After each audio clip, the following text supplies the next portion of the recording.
Bonjour à tous, j'espère que vous allez bien. Je suis vraiment ravie de vous retrouver aujourd'hui pour une nouvelle vidéo sur la chaîne qui va être les sorties du mois d'août qui me font très envie. Alors, j'ai comptabilisé 8 sorties, mais il y en a deux dont je vous ai déjà parlé au mois de juillet, mais visiblement la sortie a été repoussée. Donc je sais pas trop, je m'étalerai pas trop dessus pour éviter que la vidéo soit trop longue. Mais globalement, 8 sorties c'est quand même plutôt pas mal. On a du pain sur la planche, donc on ne perd pas de temps et on commence tout de suite. Première sortie, c'est Serment de noirceur de Yelena qui sort le 13 août aux éditions Gulfstream. Les éditions Gulfstream, ça me donne très envie parce que j'ai adoré la saga Steam Sailors que j'avais découvert dans le cadre du PLIB 2021, je crois. C'est également les éditions de Rouge de Pascaline Nelot. Et je crois que c'est tout. C'est franchement une maison d'édition que j'aimerais un peu plus découvrir et j'ai beaucoup entendu parler de Yelena, mais je n'en ai jamais lu. Donc je me dis pourquoi pas, et je vais vous lire les 3 premières phrases du résumé qui me donnent quand même très envie. C'est une sorcière avec un héritage trop lourd à porter, une histoire d'amour entre une sorcière et un duc dans un monde qui rejette la magie, la balance entre le bien et le mal, la vérité et le mensonge, l'amour et la haine. Voilà, il m'en faut pas plus en fait. Ça me donne très envie de découvrir la plume de Yelena en l'occurrence. Et sur une histoire de sorcière avec potentiellement un amour impossible, une chasse aux sorcières, voilà, ça me donne très envie. Ça ne fait pas partie des lectures que je ferai en priorité, mais je me dis que l'avoir sous le coude pour quand j'aurai envie de découvrir sa plume, ça peut être très chouette. Les 2 prochaines sorties, je vous en parle très rapidement puisque c'est le tome 3 des Cendres Divines de Demi Winters. Donc c'est l'Aurore du Nord et ça sort également le 13 août, mais cette fois-ci aux éditions Roncières. Je vous en ai parlé le mois dernier puisque à la base ça devait sortir le 9 juillet je crois. J'adore la saga des Cendres Divines. Voilà, je reviens pas en long, en large et en travers, mais globalement ce qu'il faut savoir c'est qu'on est dans un univers un peu viking avec une magie qui est interdite, des Galdras, donc des mages on pourrait dire, qui sont pourchassés et exécutés, et le personnage de Scylla qui est également pourchassée mais elle ne sait pas pourquoi. Voilà, globalement c'est à peu près ça, c'est une pépite sans nom, j'ai trop hâte de lire ce tome 3. J'avais aussi mis au mois de juillet L'héritière stellaire qui sort normalement cette fois-ci le 13 août et toujours aux éditions Roncières. C'est un tome 1 et c'est d'Amalie Howard. Au niveau des 3 premières phrases de la 4e de couverture, c'était une élue bénie par les étoiles, un prince hanté par ses secrets et un dieu prisonnier des ténèbres. Voilà, en plus la couverture est vraiment magnifique. Est-ce que c'est une priorité? Non, les Cendres Divines sont bien plus prioritaires que celui-ci et j'ai 12 milliards d'autres lectures à faire de toute façon avant, mais il me fait quand même très envie et en plus vraiment la couverture est magnifique donc voilà. On poursuit toujours en date du 13 août, mais cette fois-ci aux éditions Le Héron d'Argent, avec Le cadeau de la reine de Priscilla Grano. Alors là, la couverture me faisait très envie, enfin m'a vraiment attirée. Alors que ça pourrait me faire peur, parce qu'il y a un côté très historique, je trouve, au niveau de la couverture. On va suivre l'histoire d'un paladin qui a fait vœu de chasteté et qui va être offert en cadeau à la reine ennemie pour essayer de gagner sa confiance et de la détruire par la suite. J'ai pas besoin de plus. C'est souvent en fait dans l'autre sens, on a souvent une princesse qui est promise en mariage à un roi cruel, tout ça, avec une jeune fille dont on a préservé la vertu pour la donner en mariage, tout ça. C'est très rare de le voir dans l'autre sens. Et là, que ce soit inversé, je trouve ça très cool. Et je trouve ça bien aussi, le côté que, évidemment, il va y avoir une romance entre les deux, une attirance pas possible entre les deux, mais je trouve ça cool que ce soit le mec qui ait fait vœu de chasteté, qui soit très croyant. Je trouve ça vraiment cool en fait. J'ai pas besoin de plus. Le fait de reprendre quelque chose que j'aime bien de base, mais de l'inverser complètement, ça me hype de fou. Peut-être que ce sera lu en 2026. Je vous promets rien, mais franchement, il me fait très envie. Ensuite, Oh, je vous cache pas que quand j'ai vu qu'il sortait au mois d'août, je me suis dit que c'était formidable. Donc ensuite, le tome 4 de Dark Shores de Daniel L. Jensen. Donc c'est Scorch Earth, je ne sais pas trop si c'est comme ça que ça se prononce, j'imagine que non. Va sortir aux éditions Big Bang le 26 août. J'ai vraiment trop hâte, mais c'est une priorité. À l'époque, quand j'avais lu le tome 3 qui est ici, je vous avais tourné 2 vidéos spoilers du point de vue de Terriana et de Marcus et du point de vue de Killian et de Lydia, puisque vous voyez la bricasse que c'est. Il y a besoin parce que c'est quand même assez dense et je les ai gardés au chaud. Donc là, c'est prévu que donc ça sort le 26 août.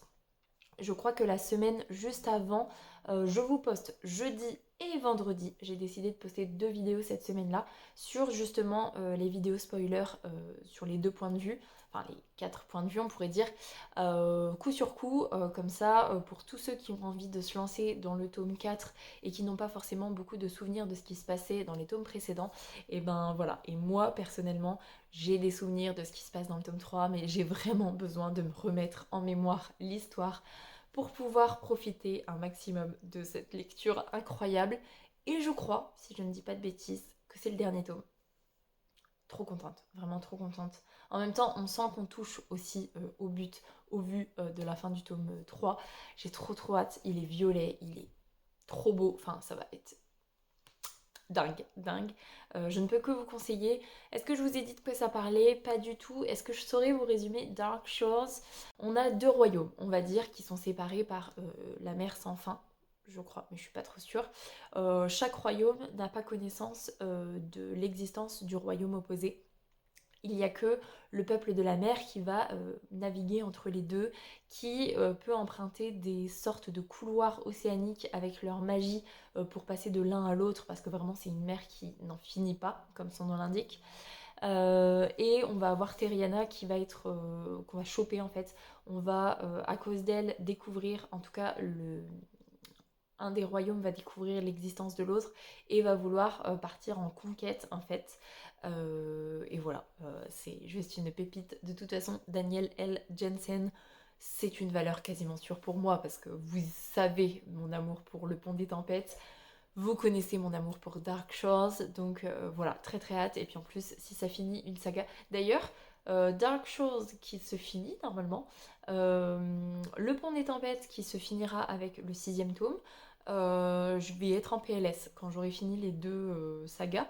Je vais vraiment être en PLS. Il y a une autre saga de Daniel L. Jensen. J'en ai pas forcément entendu que du bien. J'ai un peu peur d'être déçue du coup. Donc bon, on verra bien. On verra bien. En tout cas, voilà, le 26 août, je peux vous dire que je le récupère en papier, c'est sûr.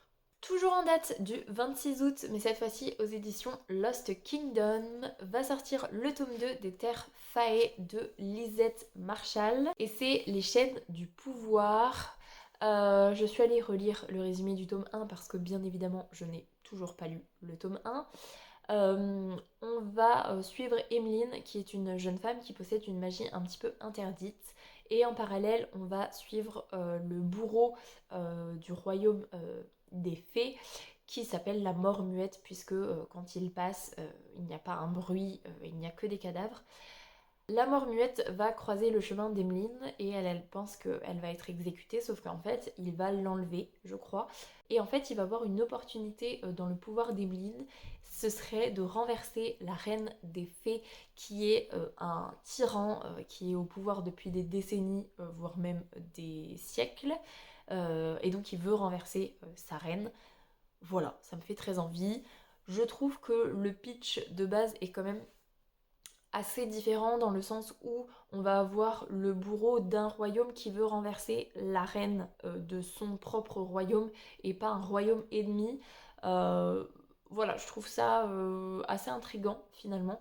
Il y a une des couvertures que j'avais détestée, je m'y étais même pas arrêtée dessus, et ils ont fait les nouvelles couvertures qui me donnent beaucoup plus envie. Bon là, le tome 2, il y a un serpent de mémoire. Mais bon, comme je me désensibilise petit à petit, les couvertures avec des serpents ne me dérangent plus, fort heureusement. Voilà, en tout cas, ça me fait très envie. Un jour, je découvrirai cette saga. Pour l'instant, voilà, c'est toujours pas le cas, mais voilà. Sachez que le tome 2 sort le 26 août. On reste en date du 26 août et on reste aux éditions Lost Kingdom, mais cette fois-ci avec le tome 2 de Alliance Éternelle, et donc c'est Shadows and Sage de A.N. Payton. Je suis allée relire pareil le résumé du tome 1 et en fait ça me refait très envie. Souvent en fait, j'oublie qu'il y a des trucs qui me donnent trop envie. D'ailleurs, j'ai le tome 1 dans ma liseuse, c'est de soufre et de miel. Donc j'imagine qu'en français il sera quand même plus traduit. D'ombre et de... J'ai pas envie de dire que sage, c'est transparent. Je ne traduirai pas ça. Honte à moi, mais mon niveau d'anglais n'est pas suffisamment bon. Bref, le tome 1, c'était l'histoire de Sal qui était l'héritière sorcière, en fait. Après des années de guerre, va s'en suivre une paix qui va avoir un goût amer, puisque les parents de Sal vont s'enfuir avec pratiquement la totalité de l'armée sorcière. Du coup, Sal, pour sauver son peuple et son royaume, elle va devoir se rendre au roi des vampires et renoncer à sa magie. Sauf que un jour, ses parents vont revenir avec une armée de démons et il va falloir que le roi des vampires et Sal unissent leurs forces pour pouvoir renverser cette armée qui veut tout simplement détruire le monde. Voilà, ça me fait très envie. Le côté vampire, ça peut être qui tout double pour moi parce que bah, j'ai vieilli et autant j'adorais ça quand j'étais jeune, autant maintenant c'est un petit peu plus mitigé. En tout cas, il ne faut plus de choses comme j'aimais quand j'étais plus jeune. Par exemple, mon dernier coup de cœur en date niveau vampire, c'était Les couronnes de Nyaxia de Carissa Broadbent. D'ailleurs, il faut que je lise la deuxième duologie prochainement. Je suis submergée de lectures en ce moment, il y a trop de trucs qui me font envie, mais en même temps je fais des lectures incroyables et je n'hésite pas à abandonner quand ça ne me plaît plus. Donc bref, c'est pas le propos. En tout cas, Alliance Éternelle, ça me fait quand même très envie. J'aimerais bien tenter, parce qu'en plus je me dis qu'il peut y avoir plusieurs sagas, que en fait peut-être que sur le papier ça me fait envie, et si je tentais un peu, je me rendrais compte que peut-être c'est pas fait pour moi, et donc soit je passe à autre chose, et elles ne font plus partie des possibilités, soit par contre j'accroche de fou et bah, voilà, je me retrouve avec une centaine de sagas commencées. Mais en tout cas voilà, Alliance Éternelle, ça me fait très envie. Et si vous êtes dans cette saga, n'hésitez pas à me dire ce que vous en avez pensé. Et en tout cas, sachez que le tome 2 sort au mois d'août. Et enfin sort le tome 2 de Lord of the Wild. C'est Lord of the Tide et c'est Danaleg Sbrana. Je ne pense pas que ça se prononce comme ça, mais c'est comme ça que je le lis, on va dire. Ça sort aux éditions Olympe le 27 août. C'est un tome 2, je n'ai pas lu le tome 1, mais la couverture m'intriguait quand même pas mal parce qu'elle est finalement assez jolie. Je suis allée lire le résumé et je me suis dit, mais oui, en fait, ça a l'air assez intéressant. On va avoir un village d'humains qui est sur la terre faillée depuis des décennies. Et en fait, les humains qui vivent dans ce village sont cloîtrés. En fait, c'est un peu comme une prison. Ils ne peuvent pas sortir de ce village parce que les gardes sont assez cruels. Sauf qu'un jour, le souverain faillé va venir dans ce village parce qu'il a besoin d'un humain ou d'une humaine qui est capable de lire la langue des faillés et d'aller organiser une bibliothèque ensorcelée dont aucun faillé ne peut passer les portes. Il se trouve que notre héroïne humaine est capable de lire la langue des faillés. Elle va se porter volontaire pour cette mission parce qu'elle voit ça comme un échange entre guillemets de bons procédés, de je t'aide à organiser ta bibliothèque ensorcelée, mais en échange tu lâches un peu la bride sur les conditions du village. Mais en fait, ce qu'elle se dit surtout, c'est qu'il y a des grimoires magiques dans cette bibliothèque qui vont peut-être totalement faire changer la situation pour les humains. Voilà, ça me fait assez envie et paradoxalement, si je ne dis pas de bêtises, la couverture, je trouve qu'elle n'est pas si sombre que ça, alors que le résumé avec les failles, tout ça, le village qui est assez cloîtré, euh, je trouve que la couverture, elle est pas trop raccord en termes d'univers et d'ambiance, mais bon, à voir. à voir. En tout cas, ça me fait très envie. J'aimerais bien, pareil, tester. En fait, il faudrait que je fasse ça, que je lise genre les 100 premières pages et que je vois si ça c'est fait pour moi ou pas. En tout cas, voilà, le tome 2 sort au mois d'août et ça me fait également très envie. Donc ça veut dire que là, sur ce mois d'août, sur les 8 sorties dont je vous parle au mois d'août, il y a 6 sorties de sagas. Mais bon, en même temps, j'adore les sagas, donc j'adore les sagas, mais j'adore aussi les one-shots, ça dépend. Bref, je vais m'arrêter là-dessus, sinon cette vidéo va être infinie. J'espère qu'elle vous aura plu. N'hésitez pas à me dire en commentaire quelle sortie vous fait très envie, parce que je peux en avoir loupé, hein, comme d'habitude. Après, 8 sorties, c'est quand même bien. Je reste toujours dans quelque chose d'assez faisable, même si je ne lis pas 8 romans par mois. J'aimerais pouvoir lire 8 romans par mois, mais c'est pas le cas. Donc voilà, bref. N'hésitez pas à mettre un petit pouce dans les airs, à vous abonner à la chaîne et pour les plus timides, un petit emoji tigre, ce sera très apprécié. En attendant, je vous souhaite une très belle semaine, de très belles lectures et je vous dis à la semaine prochaine. Salut!